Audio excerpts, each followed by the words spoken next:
Creo que hay que quedarse en el tiempo.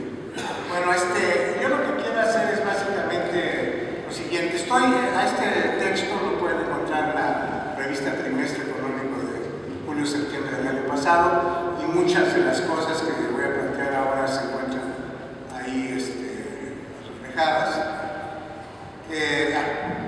Ahí está mi correo electrónico, mi Twitter, tengo también un blog, yo quiero tratar tres temas. Uno, algunos de los cambios de la sociedad rural mexicana que me parecen relevantes, que subrayar porque tienen impactos en el diseño de políticas públicas.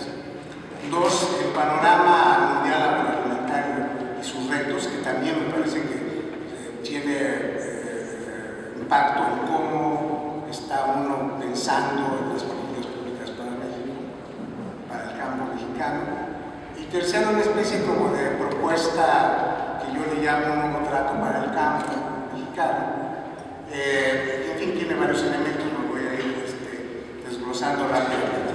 Entonces, hay muchos cambios que podemos ver en el campo mexicano, sí, depende de qué periodo queremos tomar, pero si tomamos los últimos 20, 25 años, varios de los cambios que quiero subrayar se han presentado. Uno, hay un problema de dispersión geográfica que no desaparece en el tiempo. Es decir, Arturo Barbara, en un libro que hizo sobre el campo en México en el siglo XX, estaba refiriéndose que en 1900 había alrededor de 150,000 localidades muy pequeñas, y ahora tenemos 190,000, es decir, es más todavía el número de pequeñas localidades de menos de 5,000 habitantes, donde viven más del 30% de la población total.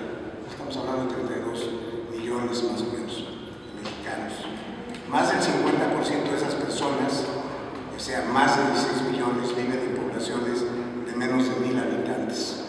Esto es por el censo de 2010. Entonces, claro, la pregunta que uno se hace es, bueno, ¿por qué es que subsiste tanto las pequeñas poblaciones? Frente a las cuales se ha querido hacer mucho tipo de política, pero las típicas son, como son poblaciones muy pequeñas, hay que juntarlas. Y para juntarlas hay que crear ciudades campesinas, ciudades sustentables, ciudades no sé qué tanto. Pero la pregunta, digamos, de base que se tendría que hacer uno es, ¿por qué subsisten los pequeños poblados en México, al menos desde 1900, si no es que más? Y entonces Barman intuyó una respuesta que varios más hemos explorado posteriormente, que hay una cierta correlación entre la situación económica y política de México y de sus distintas regiones y el florecimiento de los pequeños poblados. Y prácticamente cuando hay crisis económica o crisis política, generalmente esos pequeños poblados los tienes habitados nuevamente. Y cuando hay auge económico o cuando hay estabilidad política, tienes procesos de migración que son reversibles. Yo he visto en muchos poblados, en Zacatecas, en Guanajuato, en Jalisco, de donde yo provengo, cómo estos pequeños poblados parecen volverse un desierto en un momento de crisis económica, en un momento donde hay mucha demanda de mano de obra en las ciudades o fuera de las fronteras, y cuando hay crisis económica y sobre todo crisis política, como que la gente regresa a los pequeños poblados. Entonces hay una clara idea, yo creo, de que esos pequeños poblados juegan un papel de amortiguadores de las crisis económicas y políticas. No son pequeños poblados que vayan a desaparecer. Entonces, digamos, si esto es correcto, las políticas públicas de carácter territorial tendrían que entender que el problema no es que la gente vive en pequeños poblados por alguna especie de desviación antigua, premoderna o algo, sino al contrario, porque están jugando al tema central del campo mexicano, que es el tema de cómo manejas los riesgos, cómo enfrentas las vicisitudes. Y yo creo que ese es un elemento muy importante. Pues aquí tienes problema. Luego, un problema muy importante que hemos estado viendo ya en las últimas décadas Olimpiadas, esto es con datos de la encuesta nacional ingreso-gasto de 2010, el ingreso de los hogares rurales proviene de las siguientes fuentes: 47% de salarios agrícolas y no agrícolas, salarios tanto dentro del campo como fuera del campo, 47%, estamos hablando de promedio nacional. 26% de ingreso independiente, esto es ingresos que provienen del trabajo rural, en tanto el independiente puede ser campesino, puede ser que tiene una tienda, puede ser que tiene alguna otra actividad.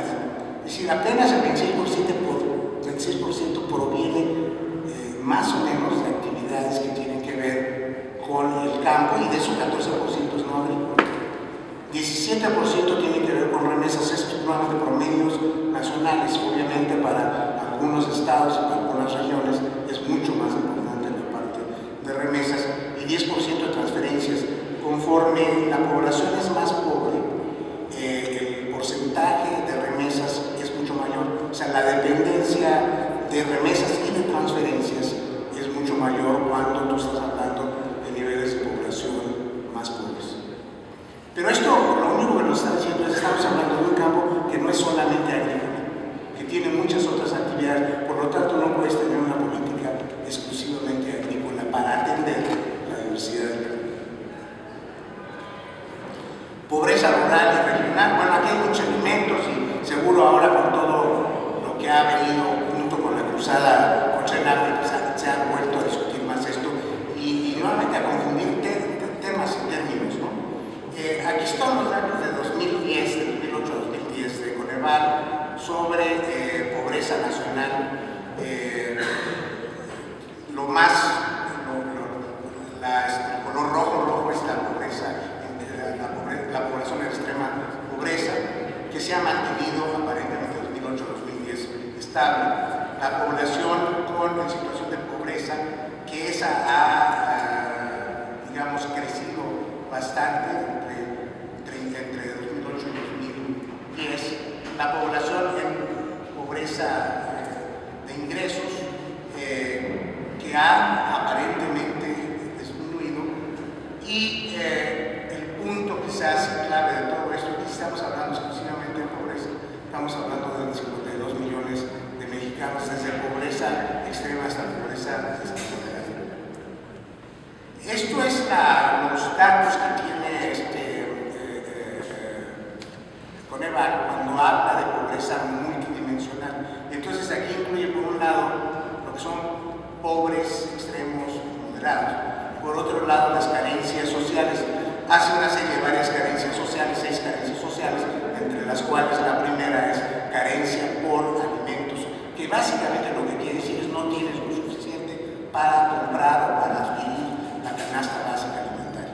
Hay mucho que se puede discutir sobre estos indicadores, cómo se establece la canasta alimentaria, qué quiere decir tener o no tener acceso, pero digamos, es indicativo de varios problemas.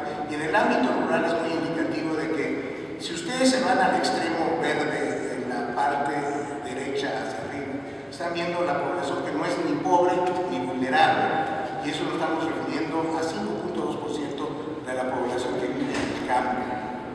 Es decir, todo lo demás, 95% de la población que vive en el campo es pobre, extremo, moderado, regular, o tiene 1, 2, 3, 4, 5, 6 carencias.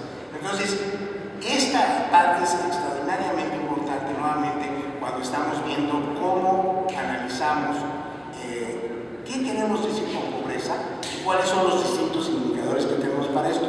De antemano lo digo, pero si alguien lo pregunta y quiere que lo discutamos más, lo vamos a discutir. ¿Cómo establecieron el criterio en la cruzada contra el hambre? El gobierno estableció 2 vínculos, uno, la pobreza extrema, y por otro lado, las carencias alimentarias. Juntan los dos, digamos, los dos universos donde se intersecta carencia alimentaria con pobreza extrema. De ahí salen 7.2 millones de personas. Nuevamente uno puede discutir, ¿es esto adecuado? Tiene algunas fallas, desde luego que las tiene, pero es, digamos, cómo se estableció esto. ¿Qué es lo que de aquí me interesa subrayar? Es el tema de la vulnerabilidad, que es un tema al que vamos a llegar después, porque todos los conceptos de seguridad alimentaria, particularmente que maneja la FAO, maneja tres conceptos básicamente. Uno es producción de alimentos, otro es acceso de alimentos y otro es vulnerabilidad. Ya en todos ellos tienes un problema básico que es la vulnerabilidad. ¿Cómo enfrentas el tema de la vulnerabilidad? Este es el mapa de pobreza de Guatemala en 2010. Lo voy a contrastar con un mapa un poquito más adelante, con el mapa de cómo se orienta el gasto público al sector agropecuario. Y lo que vamos a ver es exactamente a la inversa. Si toda la pobreza la tenemos concentrada en el centro-sur, el gasto público agropecuario lo tenemos concentrado en el centro-norte. Entonces la pregunta que nos hace, bueno, ¿a quién se le ocurrió esa brillante idea de orientar los recursos públicos a donde hay más capacidad de respuesta y mayor riqueza? Y bueno, hay todo un argumento al respecto. El argumento central es: a los pobres hay que darles asistencia y a los ricos hay que darles fomento productivo, ¿no? Bueno, así nos ha ido en todo el tiempo que hemos tenido ese tipo de políticas. El otro fenómeno muy importante, lo han repetido, lo han dicho muchas veces, el tema feminización y envejecimiento. Nuevamente hay muchos indicadores sobre el grado de feminización, no solo en la parte estrictamente de producción agrícola, sino en las actividades rurales. Desde luego está vinculado con el tema de migración. Y luego el otro tema muy importante es el problema del envejecimiento. Estamos hablando de un país cuyo promedio nacional de edad es 29 años, el promedio nacional de edad, y en el campo el promedio es de 53% de los secretarios y 57% de los privados tienen más de 50 años y 24.5% tienen más de 65 años. Claramente hay una, digamos, disociación entre un país de jóvenes y un campo fuertemente envejecido. Y luego este punto que me parece que es crucial, es decir, el gasto público es muy importante en cualquier país, sea un país extraordinariamente desarrollado o no, pero es particularmente en países que no tienen un desarrollo tan amplio, que tienen una enorme desigualdad, tanto de ingresos como regional, que tiene un porcentaje de pobreza bastante sustantivo. El gasto público es muy importante, no resuelve todos los problemas, pero es un gran catalizador para que crezca el ingreso rural, para incitar a la inversión productiva, liquidez, que es uno de los problemas más importantes en el campo, que la gente tenga liquidez para que pueda hacer y optar por distintos tipos de inversiones y para enfrentar las vulnerabilidades, que es uno de los temas que me parece crucial. Es la orientación del gasto público agropecuario per cápita rural. Se concentra en la mitad con menor pobreza, en los estados de Tamaulipas, Sinaloa, Chihuahua y Sonora. Y luego, ahorita vamos a ver cómo están orientados los subsidios al campo. Y prácticamente todos los subsidios al campo, con la excepción de oportunidades, son tremendamente regresivos. Es decir, son subsidios que se dan fundamentalmente a las personas con mayores ingresos. Este es un estudio de la OCDE de 2007. 10% de los productores con más tierra reciben entre 50 a 80% de los subsidios. Repito, 10% de los productores con más tierra reciben entre 50 y el 80% de los subsidios públicos.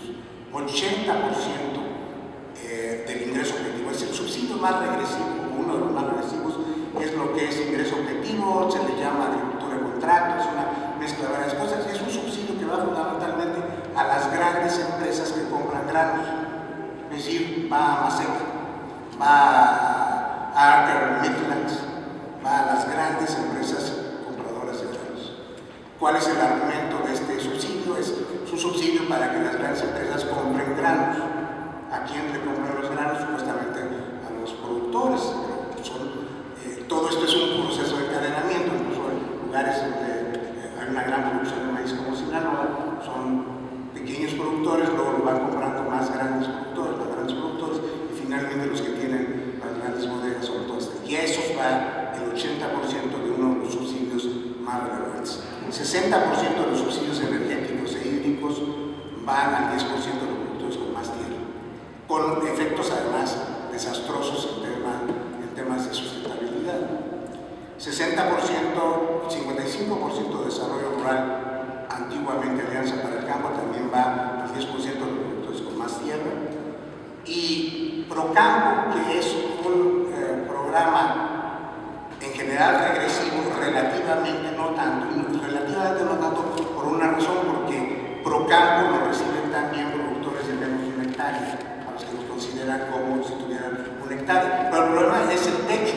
O sea, este fue un programa que yo empecé a realizar en la Secretaría. Yo no me considero culpable de lo que pasó después, porque el planteamiento era, este es un subsidio que no tiene que estar atado a ninguna producción, tiene que estar atado al tipo de decisiones que quiera tomar el agricultor o el productor, y tiene por eso que está vinculado con hectárea, no con un producto en concreto. Claro que todo el mundo decíamos, bueno, si va a estar vinculado con hectáreas, el problema que vas a tener, aquellos que tienen más hectáreas, pues van a tener mayor subsidio. Entonces, tienes que poner un techo. El techo que propusimos nosotros era 20 hectáreas. Si tú pones un techo de 20 hectáreas para el Procampo, tú estás prácticamente atendiendo al 96% de los productores rurales del país. Si tú subes de 20 hectáreas como se subió a 100 hectáreas, entonces estás atendiendo al 4%. Ese es el problema verdaderamente en Procampo. Si tú bajaras a Procampo todavía, incluso a 10 hectáreas, es decir, Procampo solamente para aquellos que tienen de 10 hectáreas para abajo, entonces estarías atendiendo más o menos al 90 y algo por ciento de los productores. Entonces, esa es la dimensión, digamos, de lo regresivo de los subsidios. Principal consecuencia, digamos, de todos estos cambios, muchos otros más, hay muchas otras cosas más que se podrían decir de cambios, pero para mí el punto fundamental es esto: se requieren políticas diferenciadas, con un anclaje muy fuerte en el desarrollo regional, que permita una transformación en la matriz tecnológica en las condiciones de desigualdad y pobreza. Es decir, no puedes atender el campo como si fuera todo igual, todo plano, todo con las mismas características. Tienes que atender las condiciones agroecológicas específicas, las condiciones de historia social, las condiciones de articulación de fuerzas sociales. O sea, no puedes atender todo como si fuera homogéneo. Y como tienes necesidad de políticas diferenciadas, esas no las puedes aplicar en un país fuertemente centralizado administrativamente. Tienes que realmente descentralizar. Y es un tema que ahorita voy a tratar, qué tipo de descentralización podríamos realizar. Pero lo que estoy convencido es que todo lo que sea centralización de políticas públicas no atiende a la diversidad del país.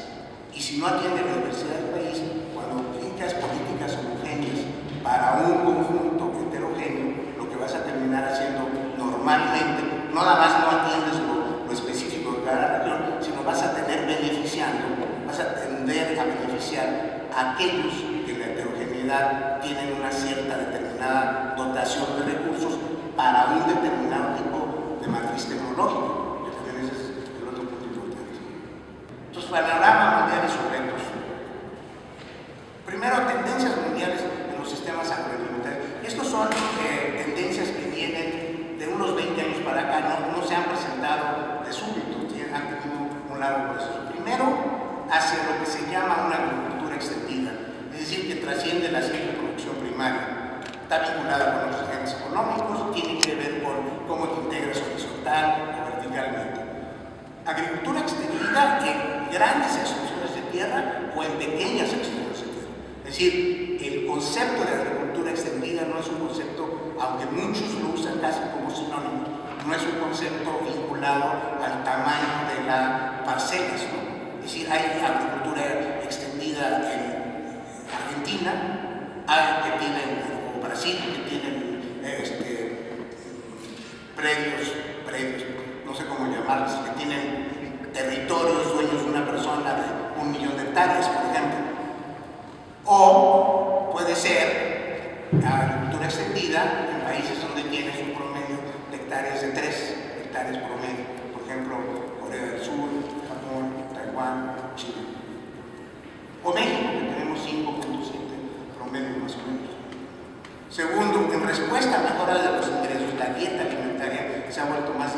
certificada y orientada por control de calidad. Con ello se genera una tendencia hacia la agricultura controlada. Esto tiene muchos efectos. Primero, el tema del control de calidad. Segundo, el énfasis en alimentos que tienen que ver mucho más con proteínas animales. Y entonces uno de los fenómenos en términos nutricionales, que es, digamos, la gran transformación que tenemos hoy en México, en el mundo, pero en México es notorio, es al mismo tiempo que tienes desnutrición, tienes obesidad, y es la mezcla de las dos cosas. Cada vez que aumenta tu nivel de ingreso promedio, vas a demandar teóricamente más carne de res o de puerco o de pollo, huevos, etcétera, etcétera. Te cambia completamente tu dieta alimentaria. Por ejemplo, ese es el caso típico que está pasando en China, y eso hace que la demanda subiente, por ejemplo, a la soya, que es fundamental para alimento a ganados, y eso ha hecho que florezca de una manera impresionante países como Brasil o como Argentina, más todavía Argentina, que si el precio de soya baja en $1, casi se hunde Argentina. Pues dependen de una manera sustancial de la exportación de soya y de la demanda de China en soya. Entonces, eso es uno de los fenómenos más importantes que se ha presentado ahora. Tercero, el conocimiento del capital humano se convierte en variables estratégicas para el desarrollo agrícola y rural. Nuevamente, matices, hay un matiz muy importante, lo voy a decir ahora porque si no se me va a olvidar. Para mí la crítica fundamental que uno puede hacer a programas como Oportunidades, que tienen su énfasis en capital humano, fundamentalmente educación y salud y todo eso, es que el capital humano, a diferencia del capital, se desgasta con su no uso. Es decir, si tú inviertes mucho en educación y en salud, pero no tienes al mismo tiempo condiciones de empleo productivo, entonces todo lo que has invertido en aumentar el nivel de educación o la salud se evapora por su no uso. Es decir, su uso tendría que ser un uso productivo, es decir, generas empleos productivos. Cuando no está eso combinado, entonces tienes un gasto alto y sistemático y tienes efectivamente reducción en materia de salud, tienes aumento en materia de años de educación, pero si no tienes la dimensión productiva, lo que va a terminar pasando es que tú tienes un programa como Oportunidades que tiene desde 1997 más o menos en función, evaluaciones, estudios, todo el mundo dice es un gran programa en términos de resultados en educación, en salud y en acceso a ciertas condiciones de nutrición y de alimentación. Bueno, pero si tú ves los niveles de pobreza, cómo se han evolucionado en estos años, es una reducción bastante pequeña en general, considerando la gran inversión que has metido. Entonces te salen con un argumento, los típicos que no saben hacer análisis comparativos, francamente, te salen con Brasil. Brasil es así como la caja de milagros para todo, ¿no? Que queremos privatizar petróleos, pues vean Petrobras, falso. Que Lula privatizó Pemex, falso. Quien privatizó Pemex fue el anterior presidente, Cardoso. Lo que hizo Lula fue restablecer la rectoría del Estado en petróleos. Y entonces en la parte de seguridad alimentaria, pues vean Fome Cero en Brasil, pues es igualito que Oportunidad. Falso. Yo estuve participando en el diseño del programa Hambre Cero porque era director regional de la FAO para América Latina. Hicimos un convenio con el Instituto de Ciudadanía de Lula, un año antes de que Lula se lanzara a la ocasión que ya ganó la primera vez la presidencia de la República. Hicimos el proyecto de Fome Cero y lo que quedó al final, 2 años después, no fue Fome Cero, lo que quedó al final fue Bolsa Familia, es decir, oportunidades. Entonces, la gente te dice, bueno, pues si es igual Bolsa Familia, oportunidad, ¿por qué es que en Brasil bajó la pobreza a la mitad? Así en 50%. ¿Y por qué aquí no? Bueno, pues porque no puedes ver nada más 2 programas aislados. El crecimiento del empleo triplicó al mexicano.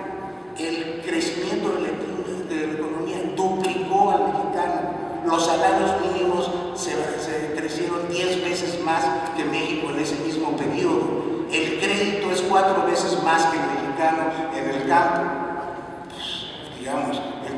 es Bolsa Familia versus oportunidades, es Bolsa Familia, más empleo, más crédito, más salarios. Pues, entonces, si haces una política integral, reduces la pobreza. Capital humano y conocimiento, por lo tanto, es muy importante. Cuarto aspecto, lo de políticas diferenciadas que mencionaba hace un momento. Hay una gran tendencia a eso, y eso también lleva a pensar en políticas territoriales más que estrictamente sectoriales. Y 5, la propia sustentabilidad de esas nuevas tendencias exige un manejo adecuado de recursos naturales, matrices tecnológicas cambiantes de acuerdo con los ecosistemas. Hacia una agricultura sostenible sometida además a 3 tipos de restricciones. Estas restricciones varían de país a país e incluso de región a región. Es la que proviene del uso del agua, que es una de las grandes restricciones en algunas partes del mundo. El Medio Oriente es materia de guerra, o sea, no de a ver si puedes optar por esto o por otro lado. 2, la del uso de la energía y del manejo del suelo. Y todo esto obliga a realizar un tránsito de políticas estrictamente sectoriales a políticas crecientemente aterrizadas en los territorios, porque es la única manera que puedes buscar atender a estas restricciones a través de una política que tiene que ser productiva, pero que lo productivo no está para nada peleado con la sustentabilidad de los recursos naturales. Los retos alimentarios que tenemos en este momento. La primera cuestión es que, a diferencia de 1973, el alza de los precios de los alimentos en 2008 es una tendencia al alza y no a bajar. O sea, nosotros tenemos toda una tendencia que viene desde 1945 hasta 2007, en donde los precios de alimentos mundiales van a la baja sistemáticamente. Tienen algunas alzas, como en 1973, pero en general van a la baja. Este fenómeno que tenemos hoy es distinto, porque este aumento de los precios de 2007 no volvió a bajar a los niveles anteriores, sino está en un nivel alto y va a seguir en un nivel alto. Entonces, claro, la primera reacción es, si hay precios agrícolas altos, entonces quiere decir que hay mejores condiciones para que la gente invierta en el campo, pero entonces van a tener mejores precios para sus productos. Bueno, eso es olvidar de que entre el precio internacional y el precio nacional hay miles de intermediaciones de todo tipo. No sabemos si finalmente el que se beneficia del precio alto va a ser el campesino en parcela, prácticamente casi nunca, o el gran comerciante o acaparador o grandes empresas que manejan granos o que manejan grandes cantidades, por ejemplo, los supermercados. Las grandes cadenas de supermercados son los nuevos hacedores de la política agropecuaria y agroalimentaria del mundo. Juegan un papel extraordinariamente importante. Los inventarios mundiales de alimentos están en su punto más bajo. ¿Cuál es la reacción de todo esto? Pues cada vez a ver, ¿por qué se fueron los precios agrícolas para arriba a partir del 2007? Se combinaron varias cosas. Primero, crisis climáticas. Hubo una crisis muy fuerte en Rusia con respecto al trigo. ¿Qué hicieron los rusos? Como tenían una menor producción de trigo, cerraron su frontera. ¿Para qué? Para asegurar el trigo para su población. ¿Cuál es el impacto de eso? Rusia es uno de los países más importantes fijadores del precio internacional de trigo. ¿Qué pasó? Pues el precio del trigo se fue para arriba. ¿Qué pasa cuando Tailandia cierra su frontera en arroz, principal exportador de arroz? El precio del arroz se va para arriba. ¿Qué pasa cuando Estados Unidos, con maíz amarillo, decide dedicarlo a biocombustibles? El precio se va absolutamente para arriba. Entonces, ¿qué es lo que tienes en todo esto? Tienes enormes variabilidades que tienen que ver con cambio climático, que tienen que ver con biocombustibles. El subsidio que le están dando al biocombustible en Estados Unidos para el maíz o en Europa para la remolacha es tan absolutamente grande que si esos recursos, en vez de dedicarlos al subsidio, lo estuvieran dedicando a invertir en producción alimentaria en los países en desarrollo, no tendríamos tanta variabilidad en los precios, porque el verdadero problema es la enorme variabilidad de los precios, que tiene como consecuencia. bueno, y el otro factor muy importante es que tú quieres protegerte de que los precios están variando mucho y que haces compras a futuro. Es decir, estás metido en la bolsa y entonces compras a futuro. ¿Qué te genera? Te genera prácticamente una especie como de profecía autocumplida. Es decir, si tú compras el maíz a 3 años y dices que el maíz a 3 años va a valer $150, pues probablemente va a valer más de $150, porque lo estás comprando a 3 años, lo estás comprando hoy. Entonces, muchas de las compras a futuro tienen que ver mucho más con la especulación financiera. Entonces, tú combinas especulación financiera, cambio climático, biocombustibles y una política proteccionista de los países exportadores de granos. Y entonces tienes el panorama, el aderezo, la ensalada ideal para que los precios estén variando arriba mucho. Y eso no quiere decir, que en un momento determinado no tienes suficiente maíz en un país y ya no vas a encontrar maíz a ningún precio. El argumento en México siempre fue decir, no importa que no produzcamos todo, porque a fin de cuentas vamos a encontrar el maíz o el frijol o el trigo o la soya o el carbón, lo que sea, en el mercado internacional. Y como la tendencia era que los precios se iban a la baja, pues entonces sí era más o menos lógico un poco la calidad de las ventajas comparativas. Voy a producir en lo que sea más eficiente y voy a importar aquello que sea más barato fuera. Bueno, pero eso ya cambió completamente y está las condiciones claramente en todos los países están buscando cómo protegen su producción nacional, cómo mantienen un grado de seguridad alimentaria mucho mayor al que tendrían si los precios estuvieran estables y a la baja. Y eso es un cambio muy importante. Vamos a reducir la pobreza a la mitad, tomando 1992 y el punto de referencia es 2015. El mismo objetivo número 1, vamos a reducir el hambre a la mitad. Eso es lo que había establecido además la Cumbre Mundial de Alimentación que se celebró en 1996. Me acuerdo muy bien de esa reunión porque fue muy impactante. Un discurso, el discurso de Fidel Castro, que curiosamente duró 3 minutos, que nadie podría creer que pudiera durar 3 minutos. Y en 3 minutos lo único que dijo fue esto. ¿Se dan cuenta de lo que estamos haciendo? Estamos firmando un pacto para que de aquí a 2015 solamente haya 400 millones de hambrientos en el mundo. Eso es reducir a la mitad del hambre en el mundo. ¿Se dan cuenta? Eso es lo que estamos proponiendo. Y después termino de hablar de ese sector y fue el impacto bastante impresionante al respecto. Entonces, esa es la meta que se fijaron. La meta es reducir de 820 millones de hambrientos en 1992 a 400 millones en 2015. ¿En qué cifra andamos hoy? 2013. 800 millones. ¿Qué cifra tuvimos hace 2 años? 1.000 millones. Entonces, esto es un tema muy importante. La pobreza baja y, sin embargo, el hambre, medida en términos de desnutrición, de índice calórico, en fin, de ese tipo de cuestiones, no baja de la misma manera. Tú puedes tener reducción de pobreza y, sin embargo, no estás bajando necesariamente el hambre, medida con los criterios de seguridad alimentaria. La agricultura puede impulsar este crecimiento, generar empleo agrícola, reducir el hambre de manera indirecta a partir de precios bajos de alimentos y de manera directa por medio de generación de ingresos y generación de empleos.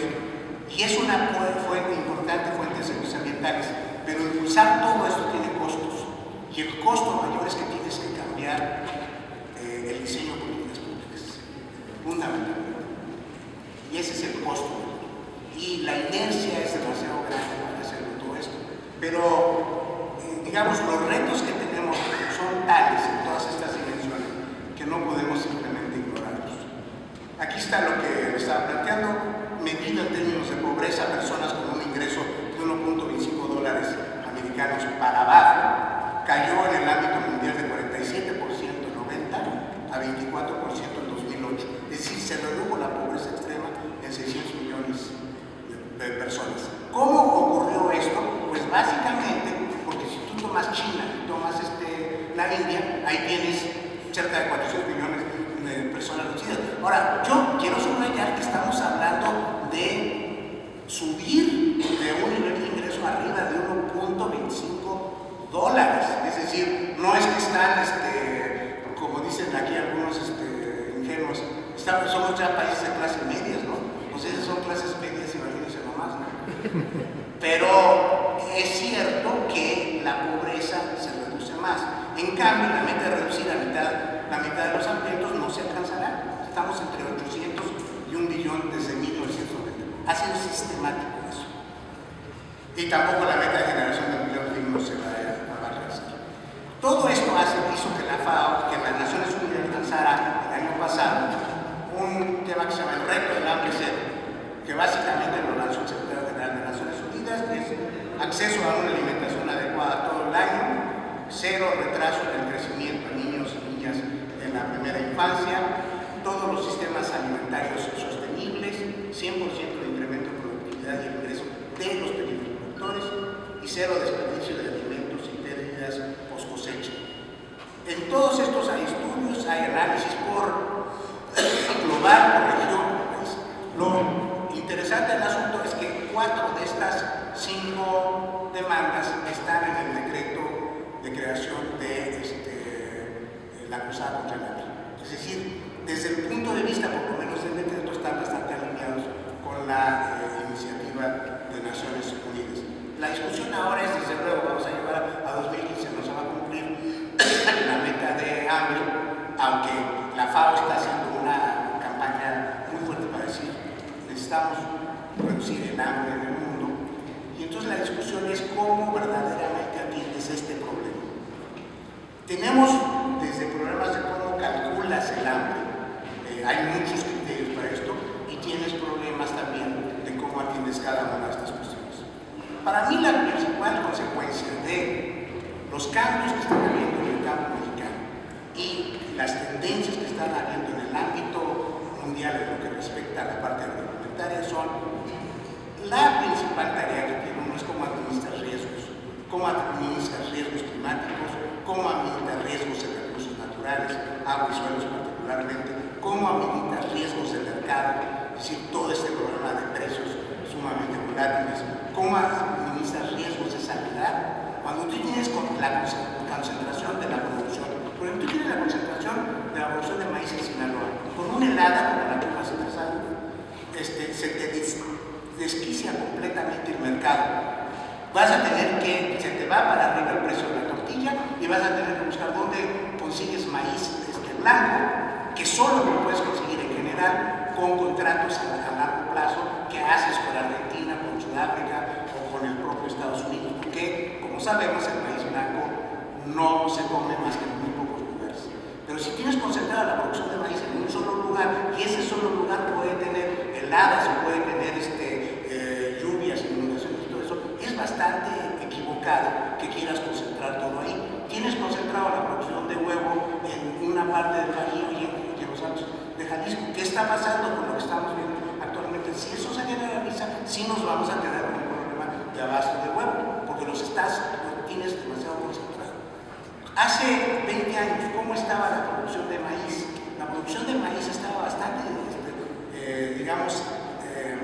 equilibrada. Tenías en Chiapas, uno de los grandes productores de estados de maíz, tenías el Estado de México, tenías Jalisco, tenías Puebla, tenías Veracruz, tenías cierto Sinaloa en una parte, en frijol tenías 4 o 5 estados importantes. Ahora tienes un problema de concentración y entonces tienes un problema de riesgos enormes, de mercado, de sanidad, riesgo climático, se te incrementa mayor cuando tienes todo este tipo de concentración.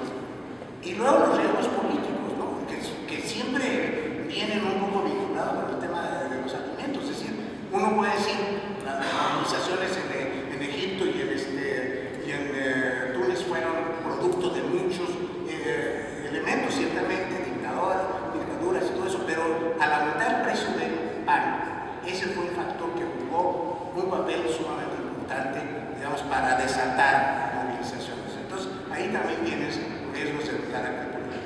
Por eso, el concepto que está crecientemente utilizado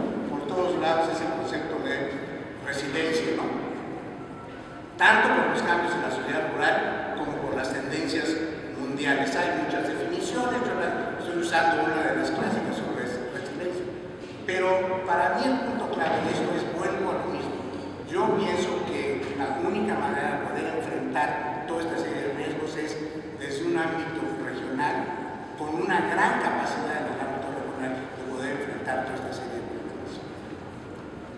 Y esto me lleva al último punto, un nuevo trato para la sociedad rural.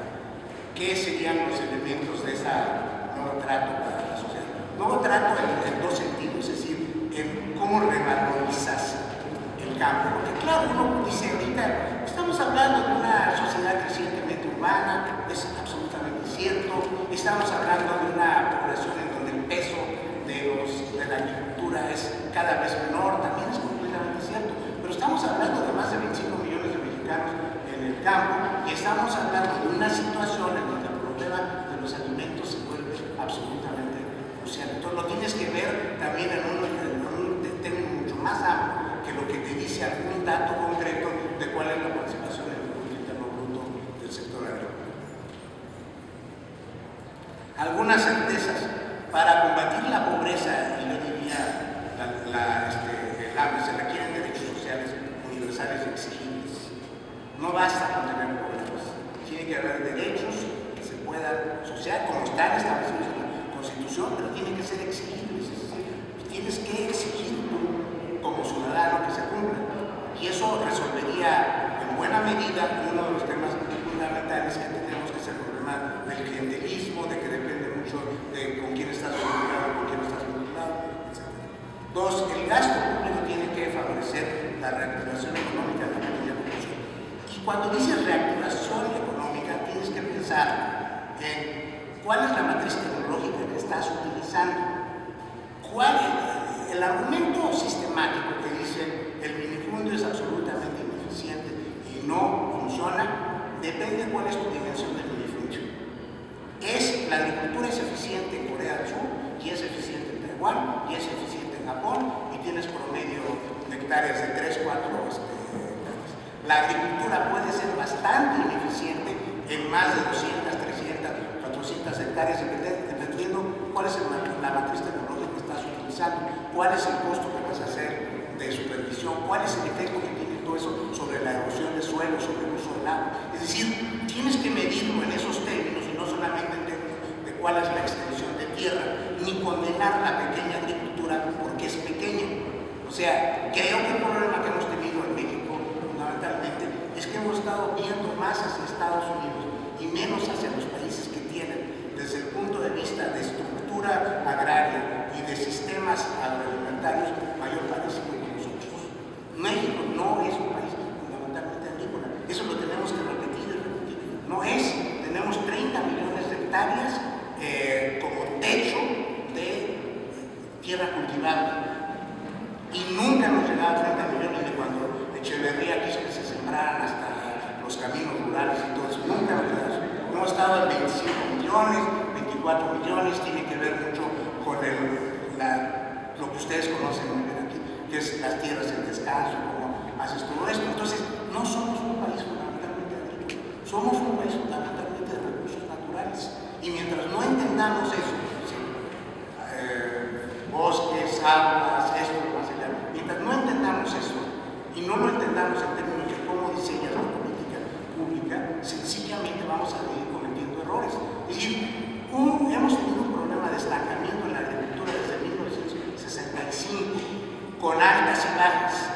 Hemos tenido una política agrícola en condiciones de sistema de economía cerrada, 70 a 82 con Echeverría y con López Portillo.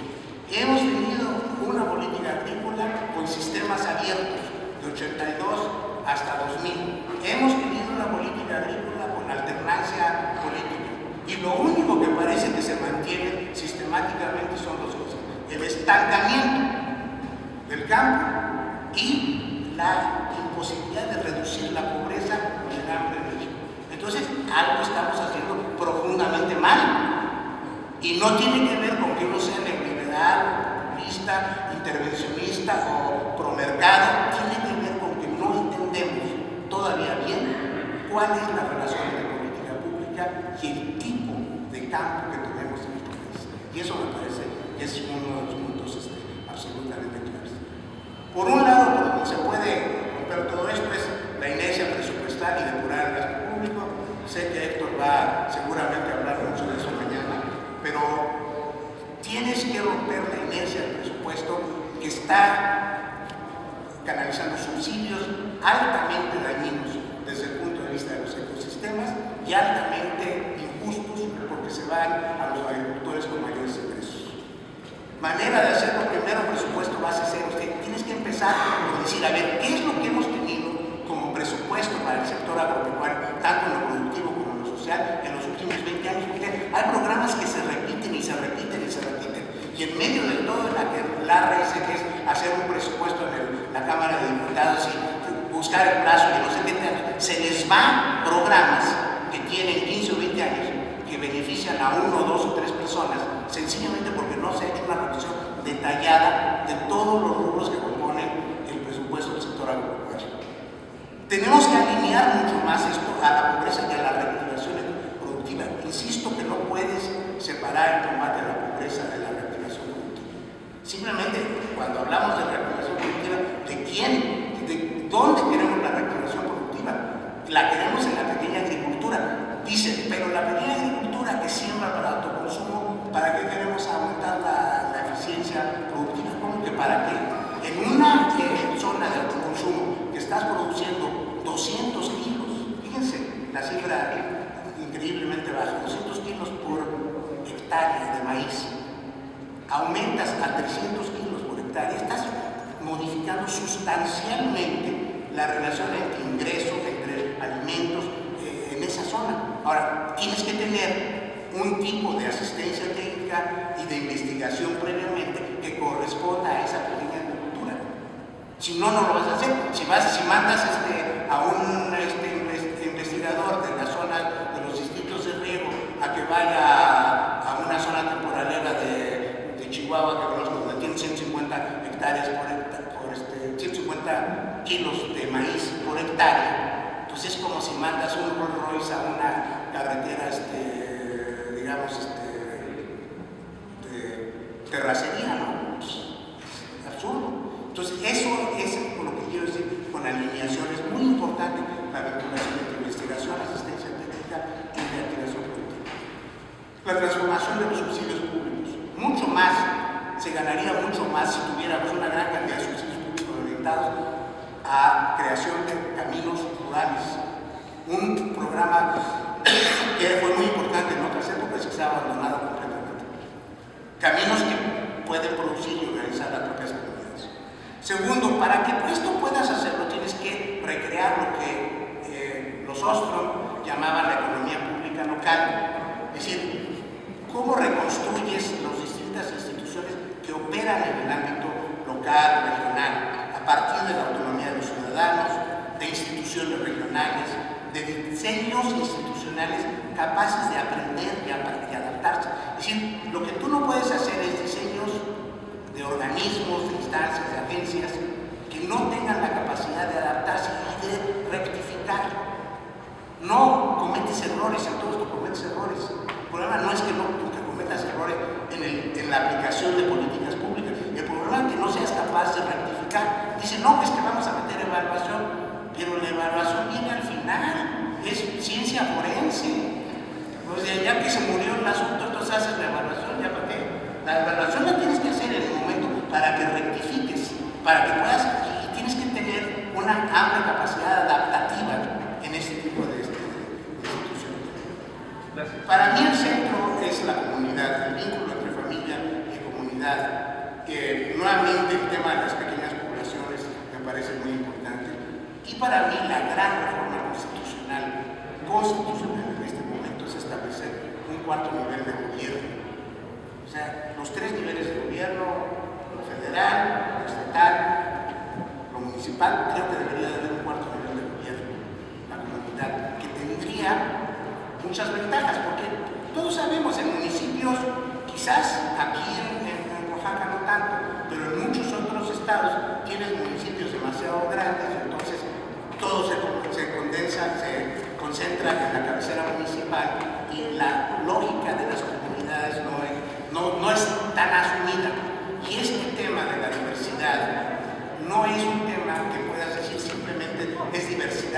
estados, no es diversidad por delante, no, es diversidad en las comunidades. Tienes que tener capacidad de instituciones que se adapten en las propias comunidades. Por eso me parece que esta es la gran reforma constitucional. Esta no es una idea mía, por cierto, la tuvo Raúl Olmedo, que era el investigador del Instituto de las Ciencias Políticas y luego del Instituto de Desarrollo Municipal, y yo se la vi fundamentalmente a Carlos Tello Macías.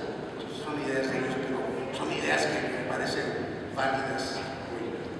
Y para que esa comunidad pueda funcionar necesitas un determinado tipo de promotor, que es el enlace, un promotor interactivo, le llamo yo. ¿Qué es un promotor interactivo? No es alguien que sepa cómo sembrar maíz o frijol, es ridículo. Irles a enseñar a los campesinos cómo sembrar maíz o frijol o lo que sea.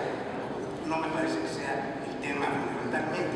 Lo que necesitas es gente que pueda ayudarles a saber qué puertas hay que tocar, qué reglas hay que invocar en términos de programas, cómo transmites las demandas de la comunidad a otras instancias, cómo las comunicas, y gente que conozca evidentemente las regiones, ¿no? Que no esté inventando el hilo negro cada vez que se haga un programa.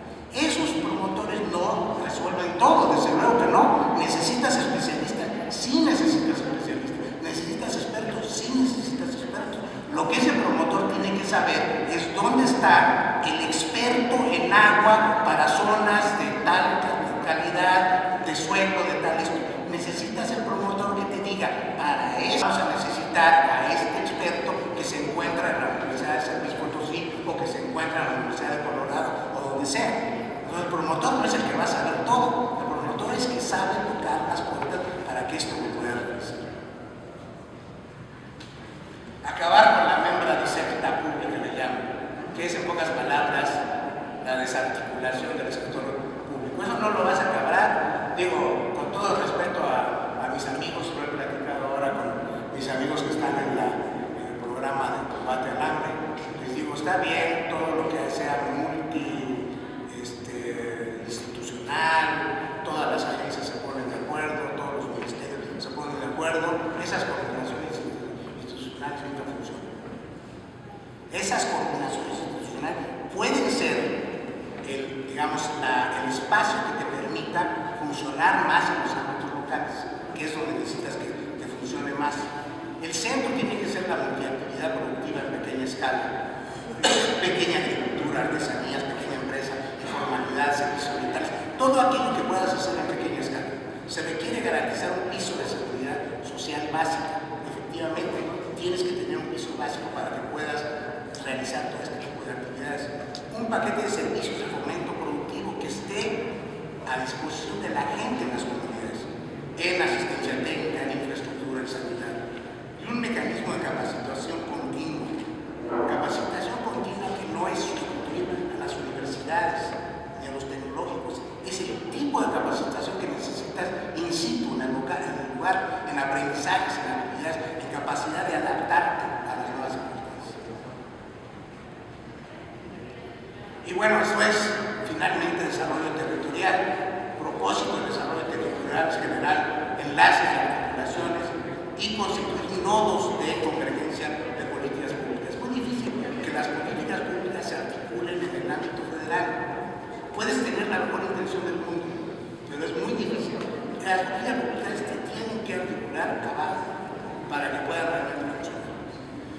Y necesitas el desarrollo territorial como un espacio que genere acción colectiva, capacidad de articular. Entonces, todas estas historias que han habido aquí en Oaxaca, en Chiapas, en Guerrero, de coaliciones de municipios, de coaliciones de grupos de sector, todas esas que muchas veces ni siquiera están formalizadas, tienen mucho que ver con la posibilidad de la acción colectiva a nivel de las comunidades. Lo que se necesita no es reglamentarlas, lo que se necesita es dejarlas, reconocerlas. La primera cuestión se hace en una asociación de algo y lo primero que están pidiendo es los estatutos y esto y lo demás. Y yo, bueno, pues es que la gente no se organiza necesariamente así y sin embargo sí es acción colectiva y eso es lo que es importante reconocer. Y bueno, estas son muchas de las articulaciones entre el pequeño productor y la familia empleada, entre el empleo agrícola y el multiempleo, entre políticas genéricas diferenciadas frente al altísimo mercado que está